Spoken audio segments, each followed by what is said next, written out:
Welcome to the Regista Room, the podcast where soccer goes off field. Here's your host, Paul Varian. Hello, Paul Varian with you in the Regista Room. Welcome everyone to you returning Regista Roomers, welcome back, and to you newbies, welcome to the room. And speaking of viewership, I was looking at the analytics of this podcast just the other day. Since I've started it just a few months ago, I was curious to see who's actually listening. And I was amazed to see the number of Regista Roomers that we have from around the world. So, as you know, this podcast was set up to look at, how off-field soccer issues are managed by and large, North America. So, as you'd expect, many of the listeners are from Canada and the US, given this podcast broadcasts from Canada. But there are Regista Roomers from other faraway places. So we have listeners from Mexico, we have listeners from the UK, Ireland, as far away as the United Arab Emirates, and, unbelievably, we have listeners in Ukraine. So thank you all for listening to the Regista Room, but to my Ukrainian listeners, we hope you are safe and well and still able to listen in.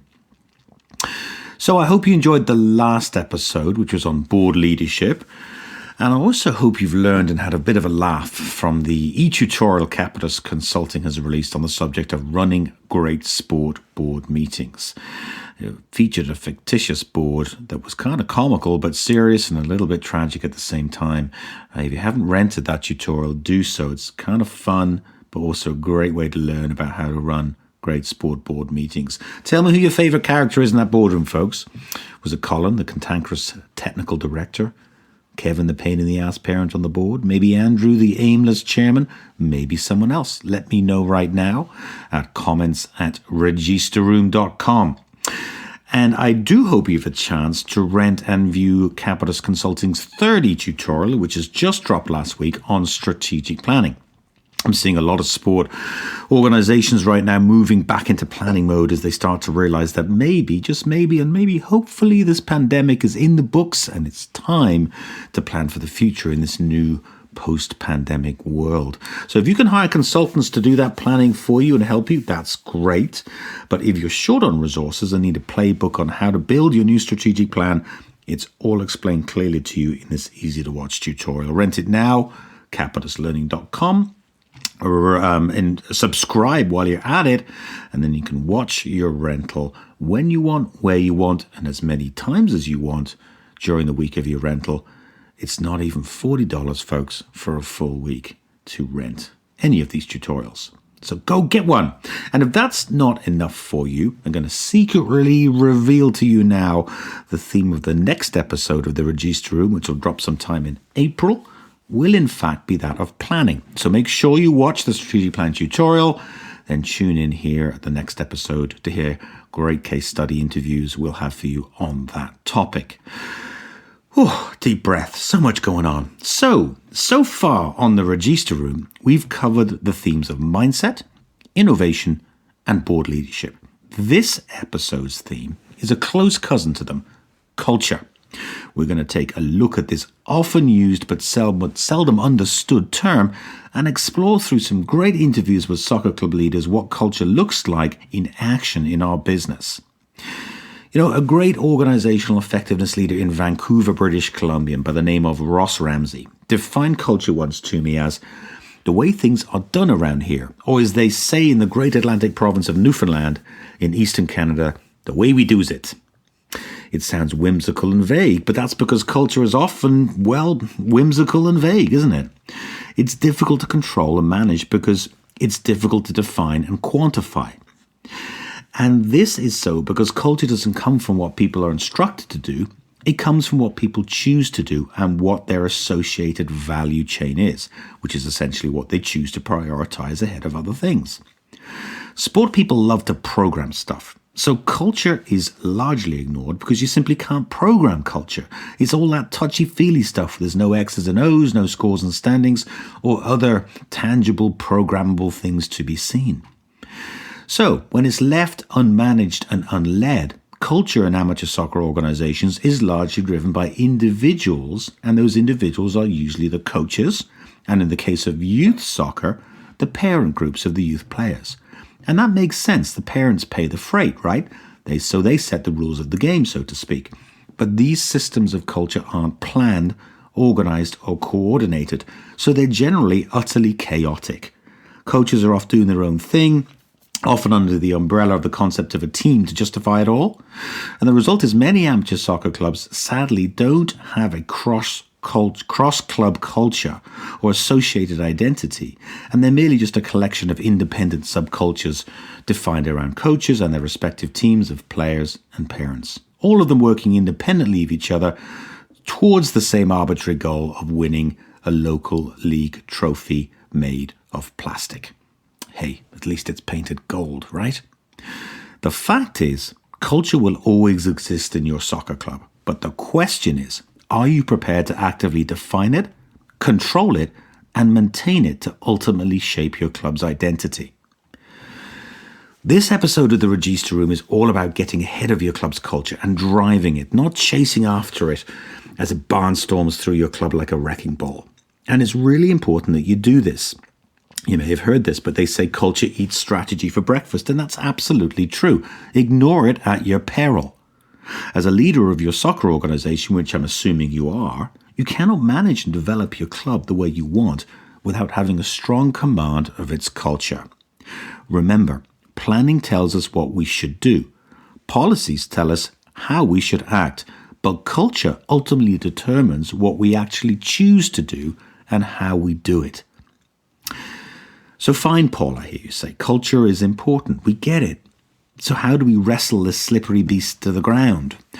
Well, as always in the Register Room, we seek to show, not preach. So today, after the break, we have 3 fantastic interviews for you, showcasing compelling, unique, and very different case studies from 3 different countries on how success, organizationally and athletically, was driven by starting with the concept of culture and building out from there. When we return on the Register Room, where amateur soccer goes off-field. Are you an amateur sport leader looking for quality professional development? If so, your search is over. Introducing Capitalist Consulting's new sport business tutorial series. We'll teach you what you need to do to run your club better. These tutorials target the key areas of sport business: governance, risk, planning, marketing, technical oversight, sponsorship, and modern volunteerism. Access and enjoy these tutorials when you want and where you want. Go to capituslearning.com and get learning with me today. Do you have a story to tell? The Register Room is built on real-world stories and experiences from amateur soccer clubs everywhere that we can explore, discuss, and learn from. Have you innovated a solution to a problem, challenged the norm, tried something different, thought outside the box, or taken a risk, and it's paid off? If so, we want to hear from you on the Register Room. Contact us today with your story at content@registerroom.com, and let's better the game with our shared soccer experiences. Welcome back to the Register Room, where on this, our 4th episode, we're focusing on the theme of culture. So let's move to our first example of culture in action on the ground in community club soccer in North America. And what a fantastic example of how to live and breathe your culture and values in everything you do in a club this is coming up. North Carolina Fusion is a large not-for-profit sports club serving the Triad region of Winston-Salem, Greensboro, and High Point in the state of North Carolina in the United States. The club runs soccer programs at both youth and adult level for around 7,000 players, both able-bodied and all abilities. Aside from the soccer, the club also offers field hockey and lacrosse programs and is looking at doing more in other sports. Importantly, North Carolina Fusion was formed relatively recently in 2018 through merger of other local soccer organizations, in particular 2 large ones in Twin Cities Sports Association and Greensboro United Soccer Association. And I say importantly because this amalgamation at an organizational level allowed the club to clearly set its new identity with the values and culture that underpin it right from the birth of the new organization. The result is a thriving club that has a clear understanding of itself, how it does things, and what it stands for. A key driver of this has been the club's chief executive officer, Scott Wollaston. Scott's got a grounding in playing and coaching soccer, and he's made the admirable transition from technical leadership in the game to organizational leadership of a large, complex sports organization, as is North Carolina Fusion. A big reason for his success has been his all-in approach to prioritizing attitude, mindset, and character in people ahead of skills or other trainable attributes. Taking this approach, Scott's championed the development of a value system at the Fusion that everyone buys into, which in turn has created a strong work environment and a rewarding place for all, from staff to coaches, officials, volunteers, athletes, and their parents if they're youth players. I caught up with Scott to discuss how he's done this. Take a listen. Well, wonderful to have you on, Scott. And tell us about the system that you've put in there in recent times to inherently build the delivery and receipt of feedback and self-improvement in your team across the board. How you discovered that and how you went about putting it in place. Yeah, it's a great question. And I would say that based on our core value of humility, I want to admit that while I'll share with you with some of the things that we've put in place, we're not quite there yet. And we will continue to improve in this area. So I'll share with you some of the things that we've put in place from a feedback perspective, some of the culture that you discussed and how that's kind of occurred, and then sort of what we are currently in the process of doing to continue to improve that. So the first thing, it all kind of starts with, I mentioned the core value of humility. We have 4 core values in our organization: trust, humility, community, and development. Development, the perspective of that is that each individual involved in this process has an opportunity to improve, kind of that art of Sun Tzu, Kaizen, continuous improvement. That should be the case for players. That should be the case for us as parents even, and helping our children and being supportive of the club. And then obviously for the organization and our coaching staff.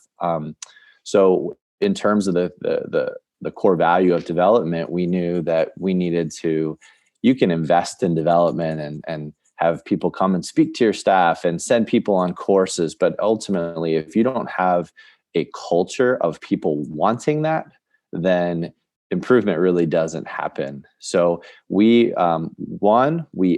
actively seek out people that are going to be on our staff that have a growth mindset, that truly want to improve, that realize that whether or not they had this wonderful experience and they have an A license and they had 20 years in the pros, that's great. But how do you see yourself continuing to improve? And we have a system in place. It's a behavioral based system that we use for all of our interview processes. We work with a group called Talent Telligent that, basically we set up an interview system that asks questions that are behaviorally based, that helps us determine whether somebody has certain qualities, one of them being a growth mindset, and wants to improve. The fact is that if you ask somebody in a typical interview process, like all of us who aren't professional interviewers, we say, do you like to, do you believe in improving? Oh, of course. How someone, it's the same question of like, tell me about your work ethic. Oh, I work, 9 to 5 plus, and I do everything for people can answer that way, but a behavioral based, interview process allows you to have the person show you, give you examples of when have they done that. Tell me a time that tell me a time that this, and that's really helped getting the right people on the bus to start having that culture of development. Yes. The people that are in the club, in terms of, okay, how do you figure out, because again, we brought everything together less than 4 years ago and trying to evolve this culture into what we want it to be. There's a lot of people that are already on the bus, right? And you're trying to decide who needs to stay, who needs to get off the bus, who, if they're on the bus, what seat should they be on? The whole good to great scenario. And I think that we have quickly learned who are the people that really want to improve? And one of the ways that we can do that is, I think, getting to what you wanted me to talk about was this feedback process that we've put in place for our staff and our players. It's very simple. It's called WWW-EBI. What went well, even better if. Very simple. Can be used in, we have a staff meeting, and you can go up to somebody and say, after the meeting, the person that led the meeting, here's what went well, but it'd be even better if you did this, right? And instead of it being like, wow, you just attacked me with feedback, it's, man, everybody's asking for it now. Hey, I just finished this meeting. Can everybody share with me a WWW and an EBI? And you get 10 emails. And you're like, okay, that's good. Oh, great idea. Yeah, I shouldn't have talked so long about that. Yeah, that was probably a waste of time. Oh, I should have been more prepared, right? And all of a sudden, there's just like, not only is there do you see improvement, but you see people like just craving feedback and asking for it, and that didn't happen overnight, And it's not with everybody, but certainly the majority of our staff. But at the end of anything they do, they're like, guys, make sure you email me with WWW-EBI. And then if there's more that needs to get into it, we do it. It's not like I, as quote CEO of the organization, like have mandated some system. And I'll give you a perfect example that last weekend, I was on the way to my kids' games and trying to get them sorted as dad. And I started getting texts from people with questions about, hey, this isn't organized properly, or that wasn't organized. And I shot a group text message to people that I felt like should be on top of this, saying, guys, why is this not sorted? We need to get on top of this. Okay. In the moment, I'm hurrying around as a dad, and I send this. That afternoon, my chief experience officer, the person that she's wonderful and keeps me in check and does an amazing job implementing all these crazy high level things that I'm always thinking about. She makes the traction happen. She called me and she said, just want to let you know, I thought that your text message wasn't appropriate. I think that you should have called the one person that it really pertained to, and to see if they really needed to take care of that. And it was one of those moments, like, here I am supposed to be leading this organization, be a good example. But I really appreciate it. I'm like, yeah, that's unacceptable. That's not okay. And I'm going to do better. And I called every single person on that text chain and apologized to them and said that was not the way to do things. So I think if we didn't have this culture, then it would really be hard for like even myself as a leader of the organization to be called out for things that I'm still human and I still make plenty of mistakes. So I think that I just want to say that, as you're talking to other leaders, we all have to be really humble to say that this is not like something that applies to the organization. It applies to all of us and has to be allowed to go up and down and around all the time with that feedback. I would say that the biggest lesson that I have learned over the last 4 years in terms of setting culture is, and you sort of alluded to it, but culture is not always the things that you set in place. It's the things that you actually allow to happen. And I think, if I was to look over the last 4 years, I think that some of the biggest mistakes I've made have been around allowing things that were counter the culture that I really wanted in place. I allowed it to still happen and didn't call it out for what it was, or perhaps, get that person off the bus, or whatever it might be. And I know we all struggle with, like, when I say getting the right person off the bus, it's not like a machine and you're just like, yeah, get rid of them. It's not like that. We know that it's so much deeper. There's personal relationships that we've built. There's trust that we've built. There's coaches don't grow on trees, like it's not, you don't just replace somebody. Like there's 50 people waiting to jump in their seat. None of that, like, it's like, bang, they're off the bus or anything like that. But I do think that once you realize what culture you want to have, you're constantly trying to reinforce it by the systems you put in place. You're reinforcing it by the people you put in place. You're reinforcing it by modeling it. But then you also, again, the mistake I made was that there are people in your organization that are not doing that, and they're going against it. And what we don't realize is that we can do all these things up top that I just said, and that little bit at the bottom can pull everything, can just start chipping away at that culture that you're trying to create. You got to protect it. I think I forget what I've read, that basically once you have that culture you want, you protect defend it like a baby, your little baby. It has got to, no, that's not acceptable. It's out, it's interesting that, it's interesting because, when you talk about that, we have a propensity in not-for-profit sport at large, and we're particularly bad at it up here in Canada, where we're the nation of saying sorry, we tend to work around problems. We tend not to work through them. And that's particularly pertinent with people. Nobody wants to have a hard conversation with somebody, particularly if it means, marching them out of the organization. But you're right, those agitators can really disrupt the system, and people see that they're still there. And as long as they're still there, they may not buy in. Yep. So protection of that culture, you're right. It's really, really important.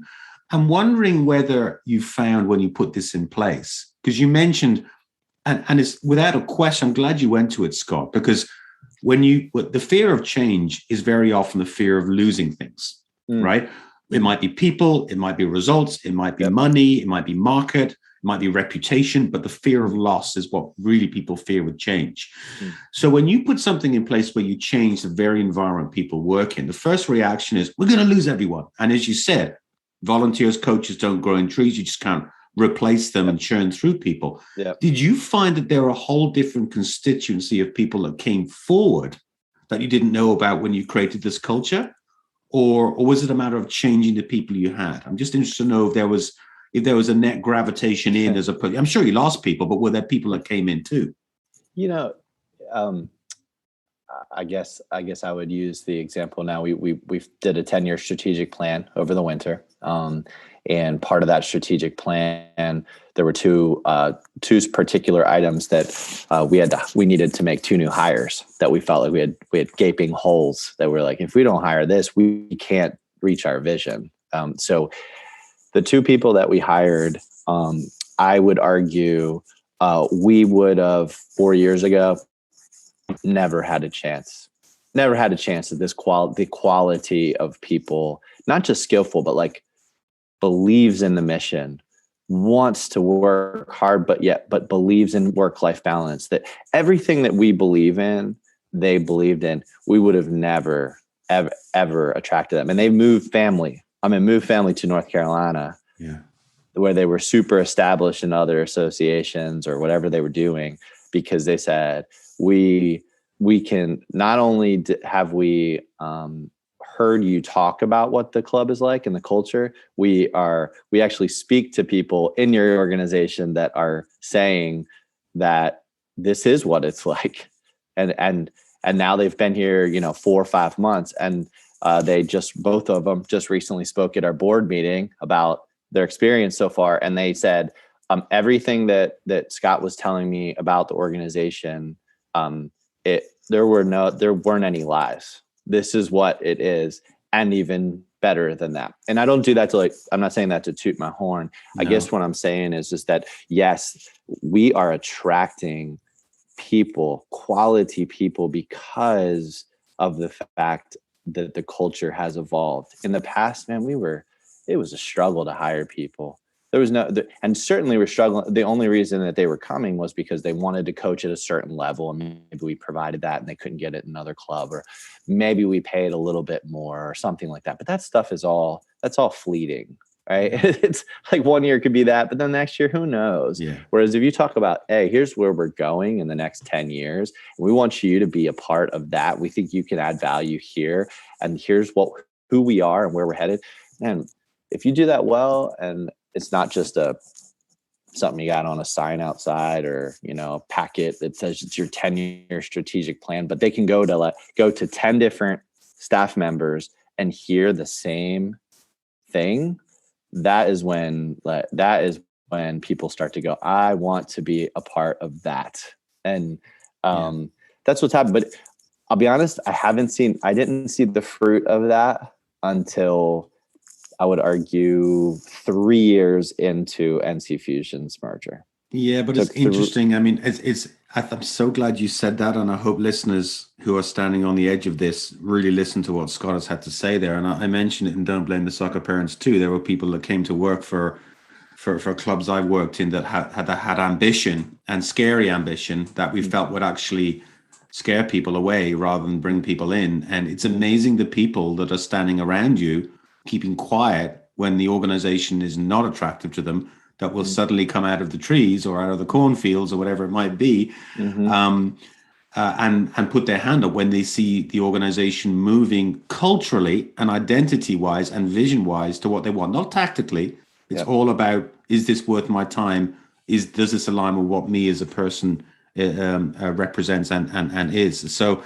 So Scott, congratulations. It's really incredible to listen to what you've done in such a relatively short period of time. And you mentioned it is a work in progress, and I'm sure there are continued bumps in the road, but you really have gone in an incredible way there to create what looks to be really robust culture, because it's literally from the player out, and everyone seems to buy in.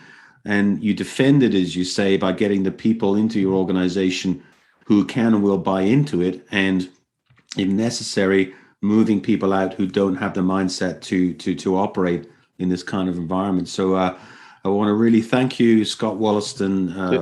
Can I share with you one other thing, Paul? Please do. Yeah, go ahead. I know I said at the beginning about the where are we headed next? Like, what's kind of the next step? Yeah. And within our culture, we talk about the Fusion way, and the Fusion way, you can go to our website and look at it. There's a triangle that represents the stakeholders that are in sport. You've got your player at the top, you've got your coach or staff here, and you've got your parents or families here.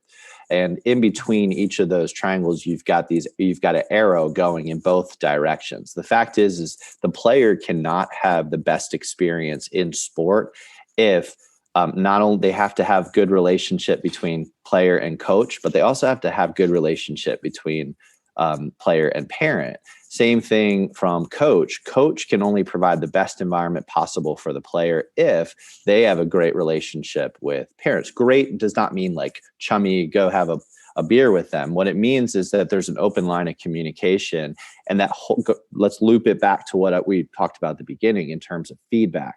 I think that within youth sports and still prevalent even within our organization, parents are typically, they're either scared to share feedback for fear of retribution to their child, and that may have come from previous experiences, right? Coaches did blackball their child or didn't treat them fairly because mom was crazy and sent this scathing email. But what we're trying to create is in this system of feedback is parents should be able to communicate with coach about their child.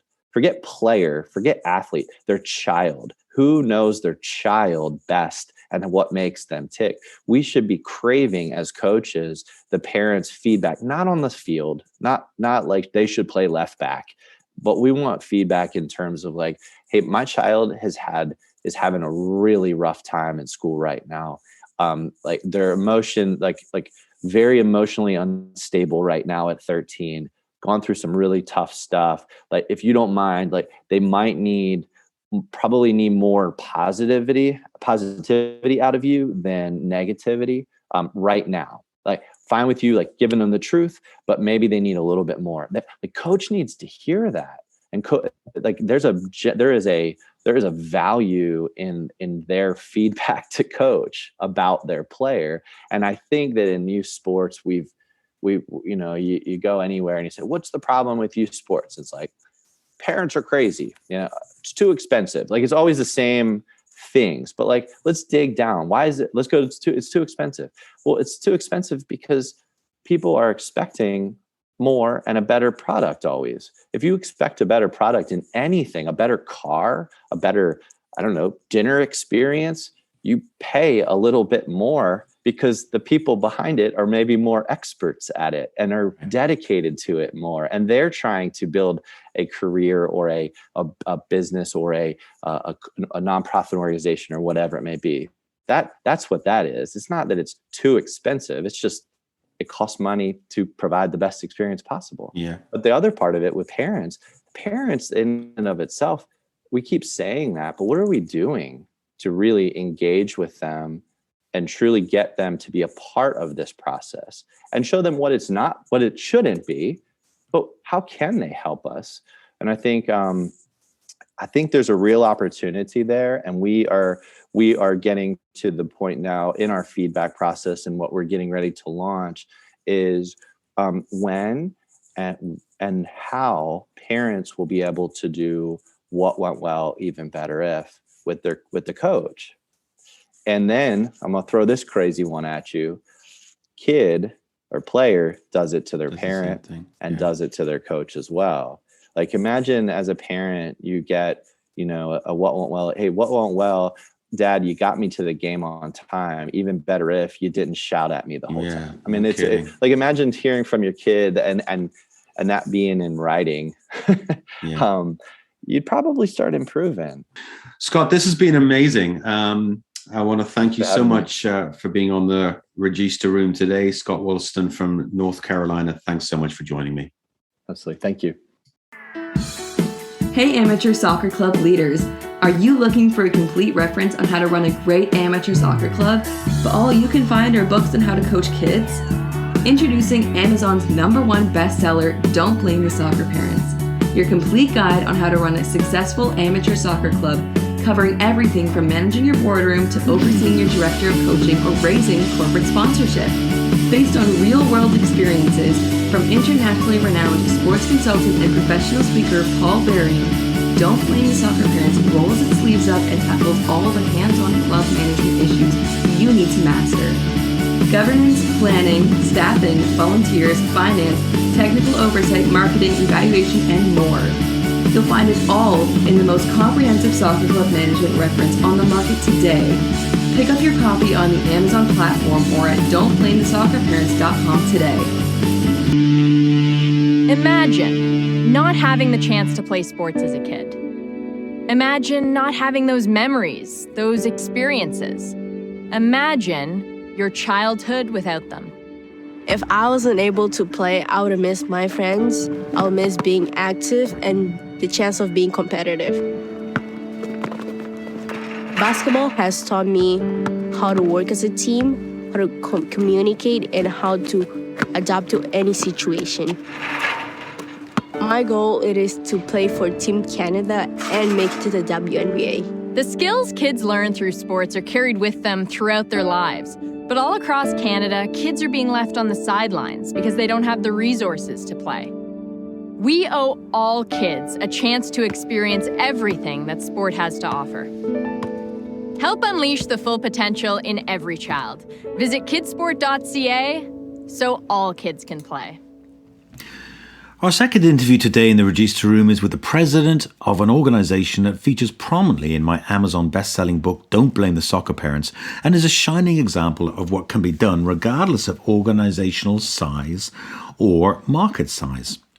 Queen City United Soccer Club is a relatively small youth soccer club in the east side of Regina, the capital of Prairie Province, Saskatchewan, in central Canada. The club registers player volumes in the hundreds, which by North American youth soccer standards makes it relatively small. As you North American Regista Roomers know, some large youth soccer clubs in North America have player enrollments that push 5 digits. But what's impressive about Queen City United is the approach they took to establishing the club's vision, mission, values, and associated identity and customer value proposition, and how they've stuck to it even if it meant losing some players to other local soccer clubs. This work was driven heavily by the club's dynamic president, Chris Bailey, and the results of taking this values-driven approach have been breathtaking. Pre-pandemic, the club had tripled in size in terms of enrollment and established its own private indoor training centre, which is pretty important in Saskatchewan where the winters are long and very cold. Let's listen now to Queen City United's story as I chat with club president Chris Bailey. So Chris Bailey, welcome to the Register Room. Hey, Paul, how are you? Great to have you on. I'm great. I think just to get started, maybe you could just tell us a little bit about the vision that was behind creating Queen City United Soccer Club.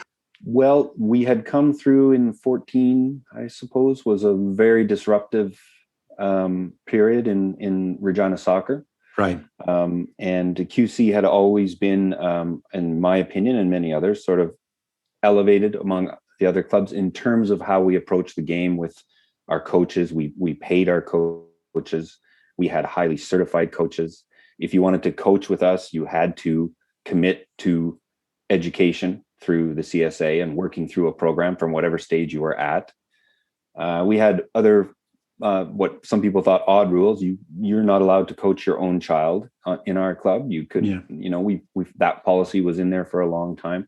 But I think the big thing was we'd come through this really tumultuous period where, frankly, our club was under attack. Throughout all of that, my message to our board and our management was always take the high road, work on what we are doing. We cannot concern ourselves with the battle outside of it or the politics or anything like that. Let me handle that as the chair of the board. Let's just keep making this the best club that we can and keep committed to the things that we value. And so from that came, well, what do we value? Yeah. And these values were in the club, right, but not formalized, not written down. And we parsed every single word of our mission, vision, value, like every preposition and conjunction. I mean, it was every single word. We wanted something that was substantial, long-standing, and frankly, reflected what we all kind of knew, but we needed to crystallize it.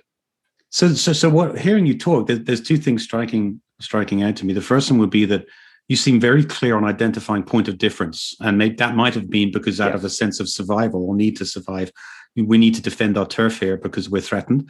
And the other thing you're mentioning is you didn't start with a vision or mission and then try to impose that on your operation. It looks like you looked very carefully at what your club already was and brought the good stuff out and just almost crystallized it, right? So it wasn't. Yes. Did that help then in terms of implementing it? Because it would seem to me ostensibly then that you wouldn't have to go through some enormous club cultural change management exercise to get to this beautiful statement that you've created over here.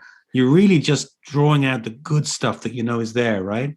That is a great observation, Paul. When I think about when we were sort of complete and had our little baby to show to the world, there were no puzzled looks on people's faces. It was all, oh yeah, of course, because it was there. Like you articulated, it was there in the club and had been building for a number of years. And I think the duress we were under in that time really crystallized it. We really connected with our membership during that period. It was probably 8 to 12 months of member meetings and town halls, getting feedback, always telling our members what we were doing with each stage of things, quashing rumors. And again, above all, never really trashing the other side or going negative, just always saying, this is what's happening. This is how we're responding to it. And I think from all of that, like you say, it wasn't difficult to actually arrive at the real core values. Wording it and wordsmithing it all, it was a challenge, but it came pretty organically. It came because it was there. Like you said, it was there. So let's look. The vision is quite simple. It's simply 3 statements: realized potential, greater opportunity, accomplished athletes. And then your mission, which is a wonderful line for me, is to be the center of choice for aspiring athletes through exceptional soccer experiences. And 3 values, not 10 or 15, and they're proper values, not statements, or political statements sometimes, simply integrity, respect, and commitment, which we all know is the trifecta of ingredients that goes into accomplishing anything in life. The thing I can see when you said there, these words were thought through very carefully. I can see that you're using words like center of choice, which is saying you're not going to blast away competition. You want people to elect to be with you, right? And then you mentioned earlier, this is a club for everyone. When you reference exceptional soccer experiences, I love that, because that to me just doesn't talk about the kids on the field, right? It talks about the experiences of everyone. That can be a parent having a great time watching training. It can be a sponsor. It can be a coach. It can be anyone. And experience is all in your own mind, right? That speaks to satisfaction, not the mechanics of playing the game a certain way. It speaks to, I actually got a great experience out of it. And it's dangerous, not dangerous. It's very lofty to go there, because some people feel out of control of those things. Well, I can't control how somebody experiences something. That's their brain. But you're very brave to go with it, and there's no sort of fear here of setting fairly lofty visions and mission statements here, and the values. So, I mean, is that how you sort of thought about this? Yes. Yeah. And that's the soccer experiences was a big breakthrough for everybody, because we really talked a lot about everything that touches you when you're involved in something like this, whether it's tournaments or charity events or a banquet or training, or I mean, it's just endless. It doesn't have to be about winning the game or kicking the ball, or So to the really hard part on this, like how, because I've seen it as I think I've said, to many people, when you walk into your building, and for a club of your size to have a building like that sort of speaks volumes as it is. But when you walk in, there's a really intangible feeling of quality and commitment, and the place just buzzes. It just flows. It's really, really impressive. I haven't seen it in too many other clubs. How have you managed to translate these ambitious statements into day-to-day culture that you see when you walk in there? Because that's a really hard thing to do. We're spoiled in that we have some great people. Our 4 or 5 main employees. So we have 3.5 employees, I should say, and then 1 contract guy that sort of are overseeing everything, right? Professional, 2 of them UEFA A licensed coaches. They're just great people. And we had them before we did this. They weren't employees then. They were just our coaches. And then we kind of put them in part-time. Now we've got full-time employees. We're spoiled in that they were open to it. They're the kind of people that embrace these values. So it's really not that difficult. It's when it becomes difficult is when you've got a big decision to make in terms of a program or a tangent you want to go off on. You've got to bring, and somebody on staff might be really excited about it and make a really good case for something. And you've got to be able as a board to go, it's really a square peg in a round hole right here. Like on the COVID theme, was there anything about that COVID you think taught you about the importance of having a strong vision and mission and value system? Oh, absolutely. There was so much that going through the COVID experience, especially in the first 4 to 5 months when we were canceling programs and dealing with, people had paid fees and then there wasn't a program and we had to deal with refunds, and all of that was being done by the board because we'd laid people off. Our mission and our values carried us through that. And the fact that our membership owns those values as well was so apparent in that we had some unfortunate information to dish out to people. Yeah.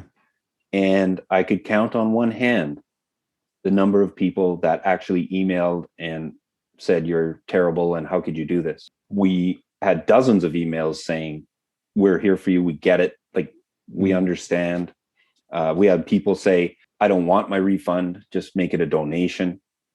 We had such tremendous support from them that it really validated the approach we've taken in the last 4 or 5 years. And it really told me and the board that our members get it. But it really did illustrate the value in really getting your values and mission and vision nailed down. It does, and in the book, Don't Blame the Soccer Parents, I actually referenced some of the customer satisfaction surveying results from some surveying, this customer satisfaction surveying that we did for you, and that the proof is there, right? I mean, they were very high. In fact, I think one of them was a question of the number of parents that would actively refer a friend to you to have a kid play there, and I think it was 4 out of 10. So every 10 parents, you've got 4 people who are actually volunteer marketing machines for your club. Yeah. That's incredible loyalty.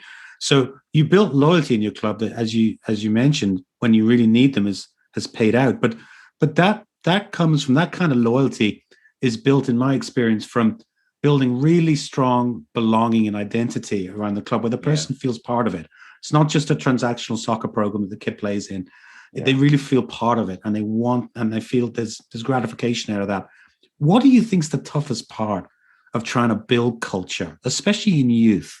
So I think it's simplicity and I think that's the biggest challenge. And I think that's what, as you said earlier, a lot of clubs, a lot of businesses, they don't even do these exercises. They don't even think it's necessary. Chris Bailey, president of Queen City United Soccer Club in the great province of Saskatchewan, Canada, Regina. Thanks for joining us today on the Regista Room. My pleasure.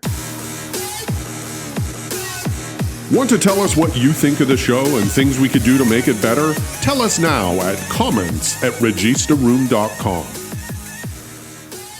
A great example of culture driving performance is the story of the Canadian men's national team, which, as I'm sure you know, has now qualified for the FIFA World Cup in Qatar later this year. It's the first time a Canadian men's team has qualified for a World Cup since 1986 in Mexico, and it represents a remarkable transformation of Canadian men's soccer over the last 10 years. Indeed, it was only 5 years or so ago that the men's national team in Canada was ranked lower than 90th in the world compared to their current ranking of 33rd. Yes, the transformation of this team has been in no small part due to the outstanding leadership of coach John Herdman and the identification of eligible Canadian talent overseas not active in the Canadian soccer system. But there's also been a sea change in Canadian soccer at large, particularly at youth level over the last 10 to 15 years, that I suspect has had a part of it. This ranges from adoption of long-term player development philosophies at important youth age groups to the blossoming of more professionally run youth soccer clubs and private soccer academies, and on to the advent of pro and, importantly, semi-pro soccer leagues across the country. The culture is changing as a result, and a central component of that, I believe, is belief and pride. What do you think? Well, I asked you, and here are some of the comments I got back. I feel there's a more strategic approach being taken to every aspect on and off the field, says Matthew Thorpe. And I could not agree more with you, Matthew. And this ranges, I think, from the top in terms of the long-term backing and the coaching staff at national team level are being given right now, right down to the technical planning at youth club level that's infinitely more strategic and longer term than it was 10 years ago. So great comment, Matthew. Keep them coming. Sonia Missio, the great Canadian soccer writer, chips in here from Toronto, Ontario with, I have an unpopular answer that's not magical or whimsical. Technology and accessibility. We've always been a soccer nation, just not a Canadian soccer nation until people could see it. Like actually see it on screens. It's almost like representation matters. And that's a great perspective there, Sonia. Soccer has always been a big part of Canadian life. It's been the country's biggest participation sport for years. And it's a religion to many Canadians, particularly those who've come into the country and, you know, those around the entirely hugely diverse population that we have in Canada, where soccer is part of their life and not just a game. But in the past, this has generally been hidden from the media, particularly on the male side, due to a lack of international results. But now the results are happening on the male side. Maybe the curtain is finally being pulled down on the true soccer culture that has, in fact, been there all along, but simply has not been evident through showcasing by mainstream media. Great perspective, Sonia. Letting John Herdman do what he was hired to do. How often have we seen people hired and hands tied from the off, says John Hyland in Markham, Ontario. And yeah, that's a huge one, John. And you have to give credit where credit is due to Canada Soccer here, because that trust placed in Herdman is a direct result of the culture of trust and accountability Canada Soccer is currently placing on its people. And this ultimately comes from the board, which is absolutely night and day from where it was when I served as the chair of its nominations committee over 10 years ago. Great contributions there from all you Regista Roomers. Please keep them coming. Email me at comments@registaroom.com, including perspectives, please, from the US and outside North America at large, if you're listening from there. So, on the notion of national team transformation, my final interview today takes us away from the sport of soccer entirely, and indeed away from the US and Canada, where we've visited so far with the interviews in this episode. And we go this time to Ireland and the sport of field hockey. In my book, Don't Blame the Soccer Parents, did I mention you should buy it? I open with a story of my time at the Irish Hockey Association. They call it hockey there, by the way, not field hockey, as its chief executive. The story describes a scene of utter gloom after the Irish team had been badly beaten by England in a televised match. But it then cuts to the same team beating the same English team in England again, this time to win bronze medal in the European Championships just 10 years later. The high-performance director of Irish hockey at the time, who I talk about in that story, was a guy by the name of Dave Passmore. Dave was the chief architect of the cultural change that happened in Irish hockey in those intervening 10 years that resulted in a remarkable change in on-field performance from Irish hockey's national teams over that period and indeed beyond. Dave's still involved in the Irish hockey setup, but he works now more with junior national teams, and he's pursued his career in elite coach education and development in broader sport at large. But when I worked with him back at Irish Hockey in 2004, he just left English hockey and had arrived over to Ireland with a completely different set of values, ideals, commitments, and overarching mindset that was new and at times challenging to the pre-existing Irish way of doing things. Listen now to how Dave Passmore brought Irish hockey's international performance from substandard to world-class over 10 years. And welcome, Dave Passmore, to the Register Room. Great to have you on, mate. Yeah, nice to be here. Maybe you could just start by describing, because we started at the same time, as I recall. I think we started at the same time in 2004, if I'm right, late 2004. I was hired as the first chief executive and you were hired as the first performance director. So we were in brand new positions, brand new working together. What did you see of the culture in Irish hockey when you joined? But when I arrived, there were a number of obstacles. One of them was a lack of confidence, and there was the lack of this belief, and it was just used as an excuse. And Craig Fulton, my assistant coach who came in, when he took over from me, he created this thing of no excuses. We're not going to use excuses. That you know, they're just challenges that we've got to circumnavigate. I mean, for me, it's about what the athletes want, and you've got to say, well, do you want this? If you do want it, well, how do we get there? And then finding cultural architects. That's a term that Sven-Göran Eriksson, who was the England soccer manager, a successful Swedish manager, he talked about. So, and as an Englishman, we could never understand why David Beckham was made the England captain, because he could barely string two words together at that time. But what Sven said, well, I don't need to say anything. I need the players around him to watch how hard he works off the ball, how much time he spends practicing his free kicks.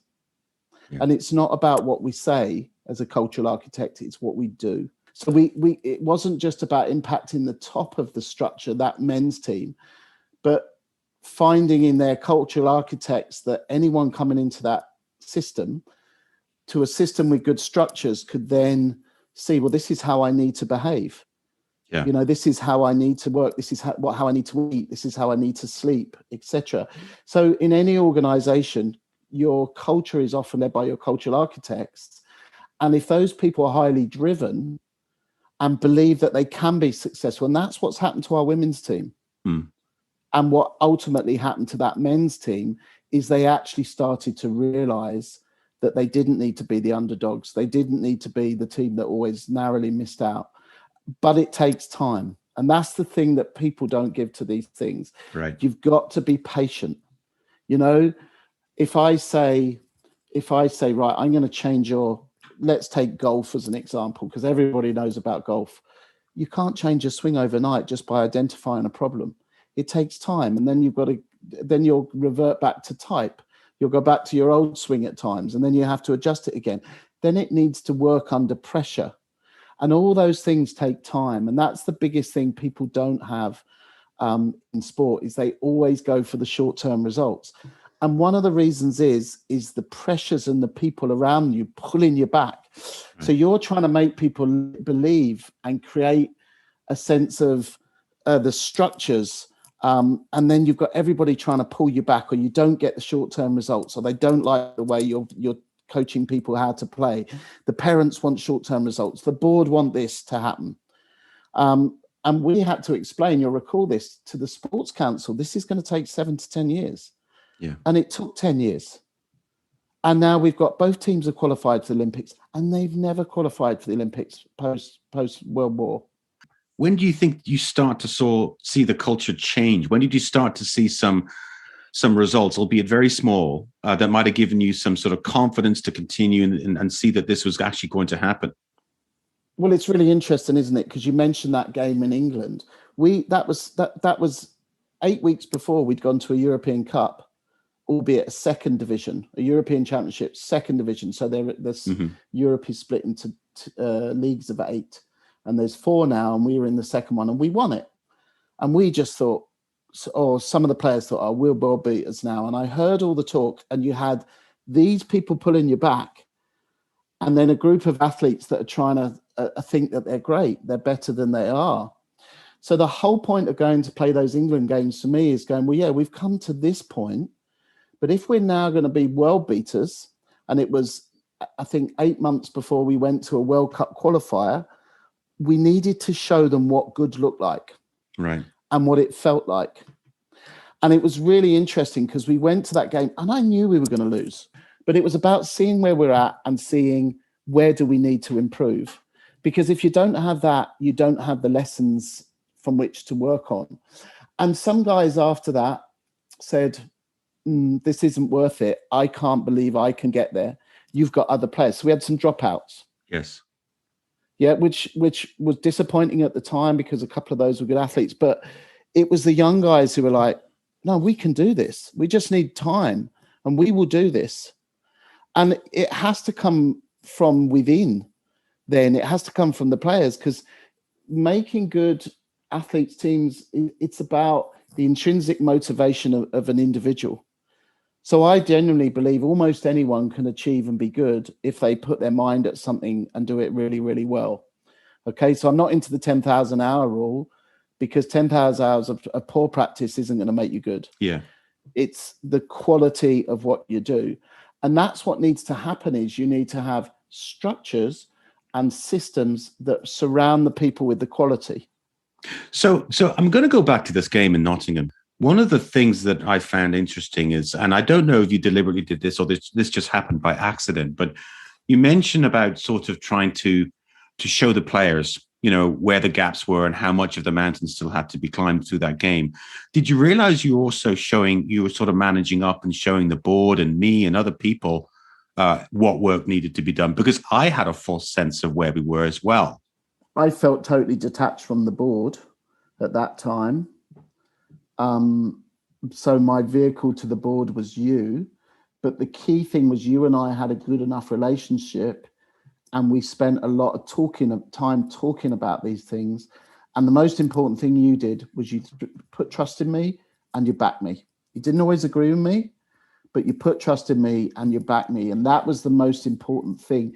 And I remember sitting on that bus that night and looking into the eyes, and there was some staring at the ceiling going, this is not worth it. We're not going to make there. Good, move on. And then these eager eyes going, hell yes, we can make that. We can do that, but we need to do X, Y, and Z. And it's the conversations and the people that are going to drive on. So, Dave, a couple of quick final questions. We're speaking here with Dave Passmore, former high performance director of Irish hockey, here on the Regista Room podcast with Paul Varian. A couple of quick questions about how you sort of link all this together, because you've been talking, I've noticed in our conversation, a lot about quite specific, granular things, really. Is it a matter of just continuing to do those simple things well and good things will happen? Or do you actually have a master plan where it's going to be, okay, by this year's, I need this to be done, this to be done. We're going to circle that event as maybe where we give a reality check. Or is it just like, don't encumber yourself and scare yourself with the enormity of the task ahead.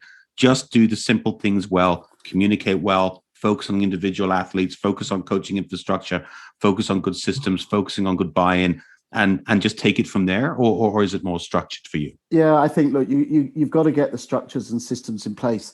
Then you've got to make up everybody buy into the philosophy that you're bringing in your club. And then you've got to train your people so that the coaches, so that your board understand what this is about. And then your coaches have got to understand how to be good developmental coaches, what that looks like.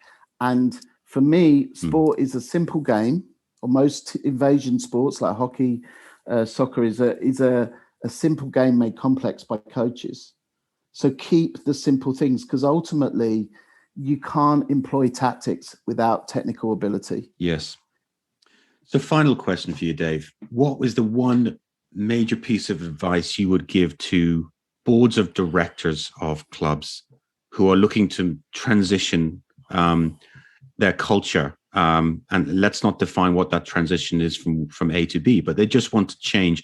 What's the number one thing they can do to achieve that, given that they are not on field, not necessarily technical, but they are governing? Spend the time to bringing experience to develop something that's robustable and great, and set yourself long-term KPIs, not short-term KPIs based on results or individual results. And then build that in and share that out so everybody knows what they're doing. But it takes time, it needs expertise, and then sell the message. So I've probably given you more than one thing, but it's all about creating that vision and structure. Need help managing your amateur sport organization but don't know where to turn? Look no further than Capitus Consulting, your dependable partner to help you through the challenges and issues you routinely face in and around your sport boardroom. At Capitus Consulting, we're different. We've directly managed amateur sport organizations from community club to national governing body. We understand your side of the fence because we've been there ourselves. We know from experience what makes sport organizations successful and where they go wrong. Reach out to us today at capitusconsulting.ca and let's start building your sport business today. So culture, values, identity, yes, they tend to be overglorified and are absolutely spoken about far more than they're actually implemented and acted upon. But they are not fantastical, and they are not impossible to establish, develop, and use as really effective performance enhancers for your soccer organization. In this episode of The Regista Room, I've given you 3 examples from 2 different sports in 3 different countries that show you exactly how this can be done. What's common across them all? Well, firstly, I hope you've guessed it. There's clear leadership from the top in all these 3 organizations. Scott at North Carolina Fusion, Chris at Quincy United, and Dave at Irish Hockey all had the strength of leadership and confidence in their own abilities and understanding of what was needed to champion the development of a strong new culture and lead the change that was needed to do it. But look closer. What other important commonalities do you see? Tell me now. Email me at comments@registaroom.com with any that you see. But I'll leave you in this podcast with one important one. And it's this: belief in people. All 3 of the sport leaders we heard from today built the process by starting with a strong coalition of influential people who bought in. Scott, Chris, and Dave didn't try to do what they did on their own. They sought out support and guidance, and they inspired people and didn't seek to control people, and they brought people in who thought like them, believed in the same things as them. They built teams of people with integrity who were motivated about the same things and had the same mindsets. Therein is an effective team, and therein is the birth of a culture. My name is Paul Varian, and you're in the Regista Room, where amateur soccer goes off-field. As always, it's been my pleasure to be with you today. Thanks for listening, and until the next time, stay safe and stay well. Thanks for listening to this episode of the Regista Room, where amateur soccer goes off-field. Join us again for the next episode. Subscribe today at capituslearning.com or listen wherever you access your favorite podcasts.